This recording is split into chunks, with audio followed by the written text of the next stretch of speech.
Good morning, KU. Hey guys. Hi, I'm Evan. I'm Sarah, and we're gonna start you guys off with some fall break. You know, people are still thinking about what they did for fall break. I know I'm sad that it's over. So fast, too Yeah, fast. it But that's definitely what was every break fast. feels like, doesn't it? Yeah, but we had a lot of people on our show do some fun things over fall break. So we, share some photos. Yeah. We have Evan. That's you. me. My sister Elena came. We're from New York, so she flew down for the little weekend. Some other family came too. Didn't she tour KU? Yep, I showed her around KU, and then we kind of hung out one night, and then we went off campus. But yep, so that was always fun. So it was good to see her. Yeah, and next we have Grace, she stayed in Lawrence, and she went to the Jazz House with some friends. It was karaoke night there, so that's always fun, having some family fun time. Cute little picture there. That is cute, Probably yeah. on her gram or something like that, but that's a very cute picture. And then we have Jasper. She is not here today, but I believe she, stayed local, stayed with her family. It looks like she was with her dog. Cute little dog. Yeah, it's a cute Aw. picture. I miss my dog for sure. And then we have Josh, who was modeling for Chance Parker. Apparently, it's a pretty big modeling person. Yeah, it looks very photogenic for sure. It's definitely a cool shot, so that must have been a lot of fun to do very that. artsy. Yeah, oh, for sure. Yeah, so that looks like fun. Yeah, the next person we have Matt. Matt stayed in Olathe in Kansas, where his hometown is. Looks like he's just hanging out with Big dog guy, yeah. Yeah, hanging out with his family and his dogs. Oh, it looks like fun, just relaxing at home with the pups. Probably they missed All these him. dogs are making me miss my dog. I know. Yeah, it's sad. So sad. And then next we have Reese, who lives in Barry, Illinois, and it looks like he's just hanging out with his friends. He had some good, family time, met his friends. That's definitely nice to go home and see your friends. Yeah, Since definitely. it's been a while, catch up and everything. It's been about 2 months. That's what I like about fall break. Everyone's able to catch up with their friends Just and the time family. to reconnect, yeah, for sure. Yeah, and then next we have, this is me. I went to Boulder, Colorado. That looks like and so much fun. It was my first time going to Colorado, so it was really fun. I went hiking a few times, and, I found this crevice area and took a picture. That looks like a lot of fun. Yeah. Another artsy picture. Wow, look at our pictures. Yeah. Look at us go. But we have a small crew here on the show, so, that's all the fall break people we had. Everyone looked like they had a lot of fun. They saw their family and friends. I feel like everyone had a lot of time to just relax, reboot, yeah. and everything, which was much needed. I know a lot of people are looking forward to Thanksgiving break now. For so, sure. Yeah. It's coming a few weeks away, but it'll be good to have that. Next, we're going to have an interview with Reese, so stay tuned for that. Yeah, I'll be right back. For students searching for a way to stay active in an outdoorsy way, the City of Lawrence has bike trails running in every direction, and with the new Bike Share program, we can stay in shape as we tour the sights of our beautiful city.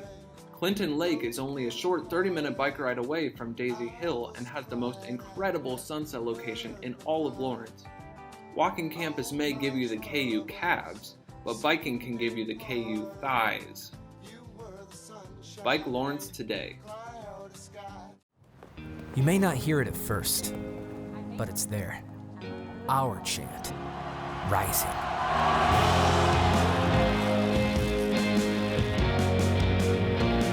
On this summit, callings converge, voices unify into a chorus that sounds out for good, for greatness. Can you hear it? Welcome back. I'm Reese Dunker, and I'm joined by Braden Shaw, who is grateful enough to come to this interview today. And he's going to share some insights on what he'll be up to this weekend with his trip to Los Angeles. He's been the sports editor at the Daily Kansan, as long with being the overall editor during the summer.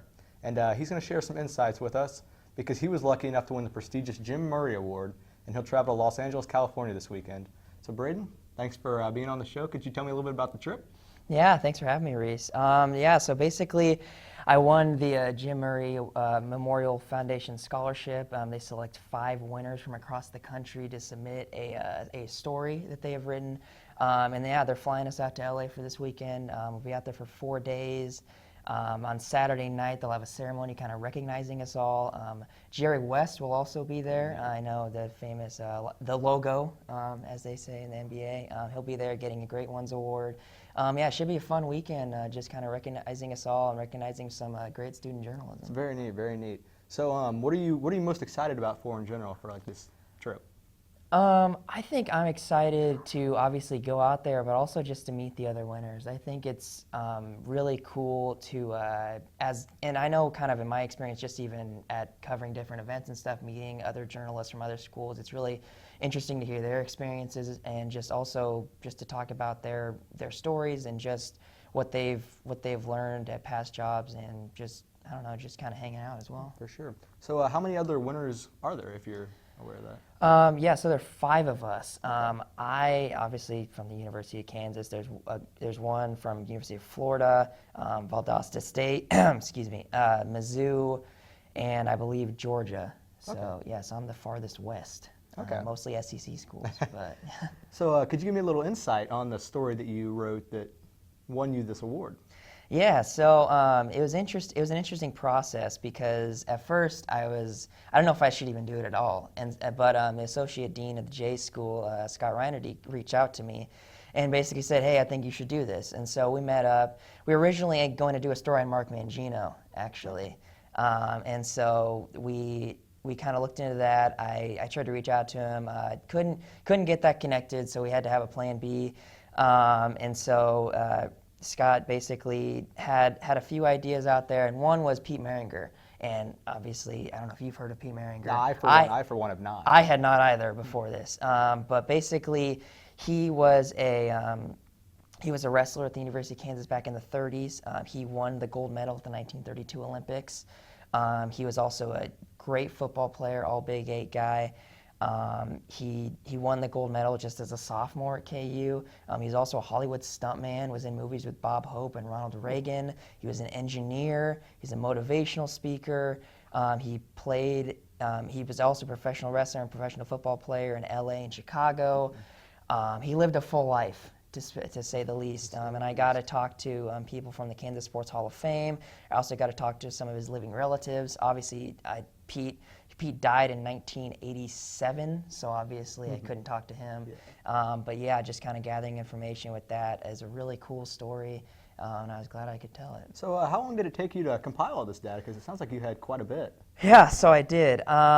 It probably took me about 3 to 4 weeks. It was the most research I've ever done for a story. I know I spent a few hours in the Spencer Research Library looking through old Kansans and old clips. I even reached out to a museum from his hometown in Kinsley, Kansas, which I didn't even know that was a place before this. But basically, they sent me some information, some clips from him, so I actually got to use some quotes from Pete in the story, which was cool. But yeah, no, it was really fun. So were you able to talk to any of his living family members? Yeah, so I got to talk to his granddaughter, Okay. and so she kind of helped me out, give me some perspective about what he was like when he was alive, and so that definitely helped to get that familial perspective, and so yeah, I think that helped kind of shape the scope of the story as well. Very neat. Could you give me a little insight on what you're doing now, your job-wise with the Lawrence Journal-World? Yeah, so I am an intern on the sports side with the Lawrence Journal-World. I've been there since August 5th, so almost 3 months now. It's been a lot of fun. Been covering some KU stuff as well as preps, so some high school, a lot of stuff on the high school side. Every Friday night I'm out at either Free State or Lawrence High, covering high school football. I've been covering just about anything they throw at me, honestly, in tennis, golf. I know basketball will be starting up here soon. And so, yeah, it's just been a lot of fun staying busy. I'm actually going out to KU Women's Basketball Media Day out in KC. But, yeah, no, it's been a lot of fun. It sounds like it's been a great learning experience. Yeah. You have anything else to add about your trip to Los Angeles or anything you're doing with the Journal-World? Just having a lot of fun, staying busy, and getting some good experience. Well, Braden, thank you for joining us on this show, and I wish you the best of luck this weekend and in your future endeavors. Thank you for having me. There's a parenting alert this morning about the danger of teens vaping. A huge surge of high schoolers using e-cigarettes or vaping. The FDA warning about liquid nicotine used in e-cigarettes. Vaping is a highly addictive and dangerous trend that has become very popular amongst young adults. Most e-cigarettes contain nicotine, which is highly addictive and can harm adolescent brain development, which continues into the early to mid-20s. This bad habit must be broken now, before it is too late. Welcome back. I'm Reese. And I'm Grace, and this is your Good Morning KU News Update. Police closed 2 blocks of Mass Street on Sunday evening after a man was stabbed to death in the 1900 block. According to the Lawrence Journal-World, police found an adult male who could not be revived. Motives for stabbing are unknown, and the identity of the victim has not been released. A suspect has been located and interviewed by the police. The Kansas City Kurdish community held peaceful protests over the weekend at the Country Club Plaza. They were protesting President Trump's recent decision to pull U.S. forces out of northern Syria, leaving Kurdish allies to fend for themselves against Turkish-backed forces. The local community held signs and chanted for hours on Saturday and grabbed the attention of many. The U.S. reached a 5-day ceasefire agreement with Turkey on Thursday. District Attorney Charles Branson announced last week that Douglas County will no longer file criminal cases for simple marijuana possession offenses. This decision was made effective immediately. Possession is still illegal under federal and Kansas state law, as well as most Kansas towns. Possession with the intent to distribute will still be prosecuted. According to a survey conducted by the Association of American Universities, 26% of undergraduate students at KU said they have been sexually assaulted since entering college. 15% of undergraduate students said they have been raped since entering college. The report also shows that students often did not use campus resources despite being aware of where to report sexual misconduct. 75% of those who said they were raped did not report it to KU. Other universities who participated in the survey had similar data.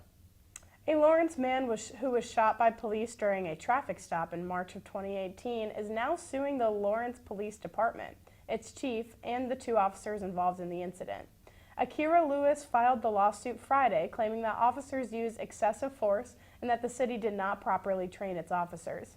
Officer Brinley Blood was the one who shot Lewis, claiming that she meant to draw her taser instead of her gun. An aggravated battery charge against her was dropped in March. Lewis is seeking damages in excess of $100,000. KU football lost narrowly to the University of Texas in Austin on Saturday, falling 50-48. The Jayhawks looked fresh and recharged after a week off, but couldn't quite push past the Longhorns' relentless offense. Despite giving up 50 points, head coach Les Miles was happy with some aspects of the defense. I thought we tackled the ball. I thought we tackled hard. I think, as an example, Mike Lee's tackle and severing of the ball, and Bryce Tornaden. Bryce Tornaden got to that ball faster than I could see how anybody could. And then once he got there, there was no chance that that ball was going to go to anybody other than him. So I like those things. Texas will host Texas Tech on Saturday evening for the homecoming game. The Red Raiders are 3-4 and on a 2-game losing streak.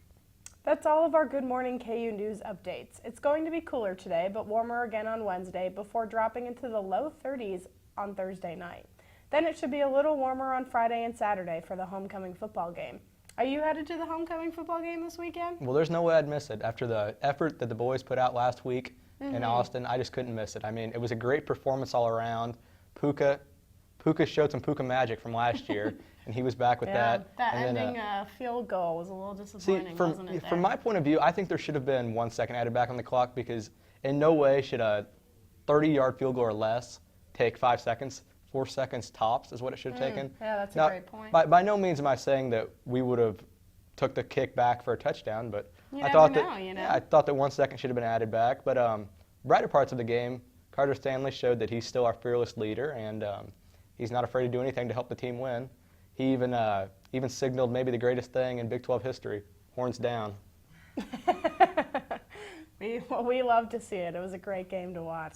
With Texas Tech coming to the house this weekend, we should win this game. It's a very winnable game against Tech.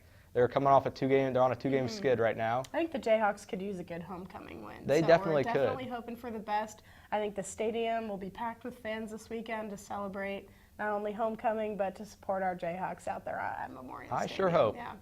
That's all we have for you today. Be sure to watch the Playmakers at noon on this channel, and we'll see you again next week. Thanks for watching.